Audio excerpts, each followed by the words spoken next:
ఆ తండ్రి కోరిక ఎవరండి తీరుస్తారు? ఆయన కోరిక ఎవరండి తీరుస్తారు? ఆయన కన్నీళ్ళు ఎవరండి చూస్తున్నారు? ఆయన ఆవేదన ఎవరైనా చూస్తున్నారా అండి?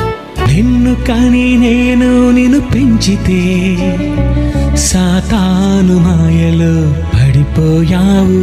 నిన్ను రక్షించాలని యేసును పంపితే సిలువేసిన చూస్తూ ఉన్నాను. నీ పాపానికి నన్ను దూరం చేసిన క్షమించాలని ఎప్పుడు అనుకున్నాను. నిన్ను రక్షించాలని యేసును పంపిన నీ కొరకే యేసుక్రీస్తును శిక్షించాను. నన్ను చూడాలని అయినా రారా, నాతో ఉండుటకు నూరారా. నీతో భూమిపై ఉన్నారారా, నీ తండ్రిని నన్ను పిలువు.